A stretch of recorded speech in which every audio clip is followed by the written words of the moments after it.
Welcome to The Explainer. I am absolutely thrilled to be your guide today as we explore what is, honestly, the hardest working gear in the entire English language machine. We're talking about the present simple. Now, if you want to understand how we communicate the absolute bare basics of human existence, you literally need this tense. I mean, the present tense is an important tense used for everyday actions and facts, acting as the absolute engine of our daily lives. So let's jump right into it. Think about this for a second. How do you actually describe your daily routine? Like, what are the actions you repeat every single day without fail? Maybe you wake up at a specific time, you brew that essential cup of coffee, or you catch the exact same train to work. Whenever you start rattling off those habitual actions, you're relying entirely on the simple present tense. It is deeply and fundamentally wired into your daily reality. Here's our roadmap for this explainer.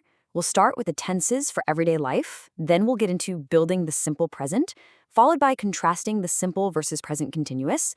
After that, we'll hit adverbs of frequency, and we'll wrap up by troubleshooting some common mistakes.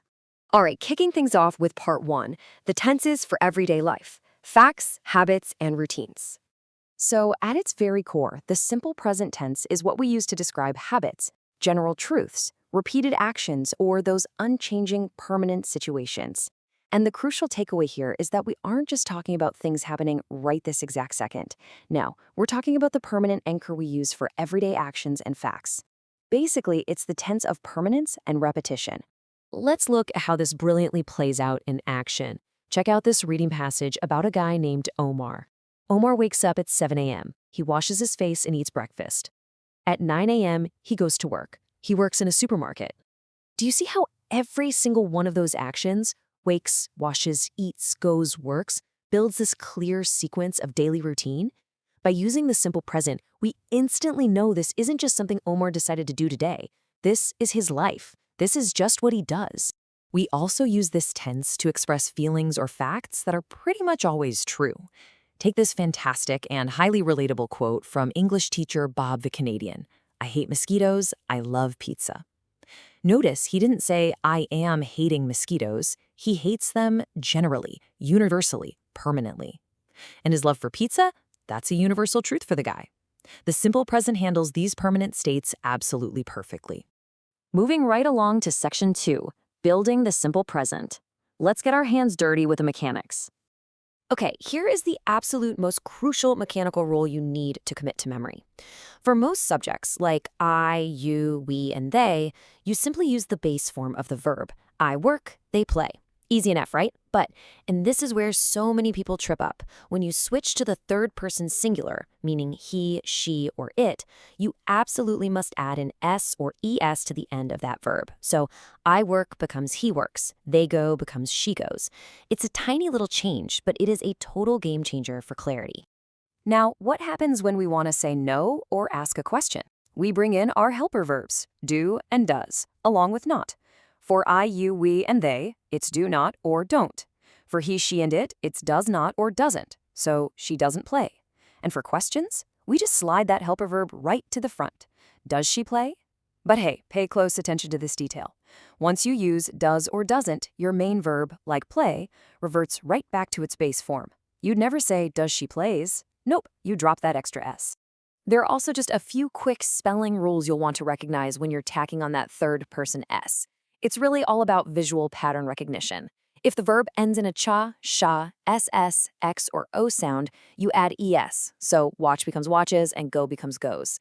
And if the verb happens to end in a consonant plus a y, well, you drop that y and add ies, so study turns into studies. It's just a quick mechanical check to keep your writing rock solid. All right, part 3, simple versus present continuous. This is the big contrast.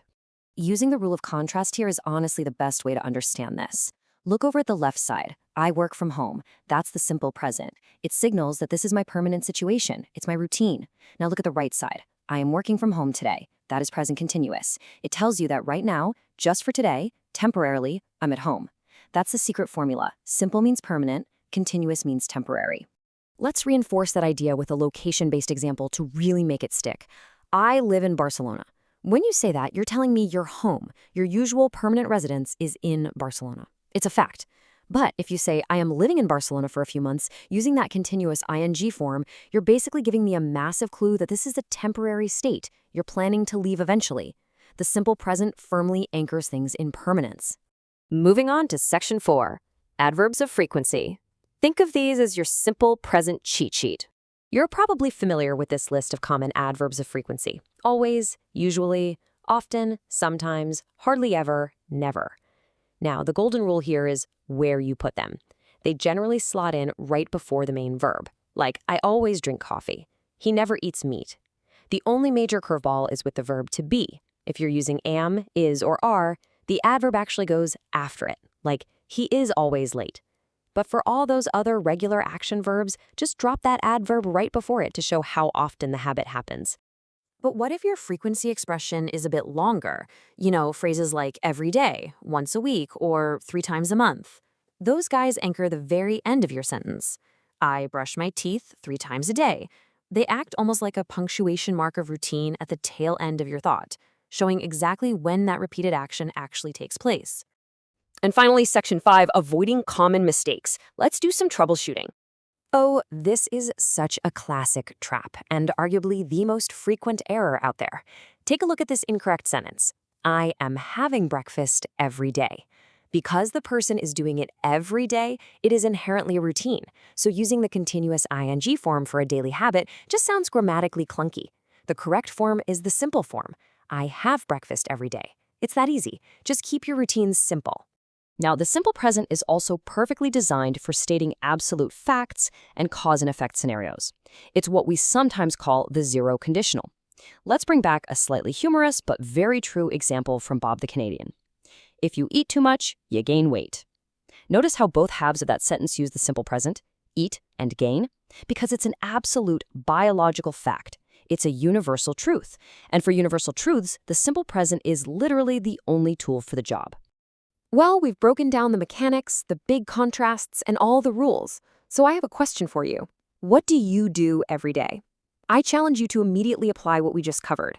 Try to write down 3 sentences describing your morning routine right now. Remember to use that base verb, add an S if you're talking about a friend or a pet, and maybe even throw in an adverb of frequency just for fun. Remember, the present tense is an important tense used for everyday actions and facts, and mastering it is your key to describing your world. Thanks for joining me on this explainer, and I hope you're eager to get out there and practice.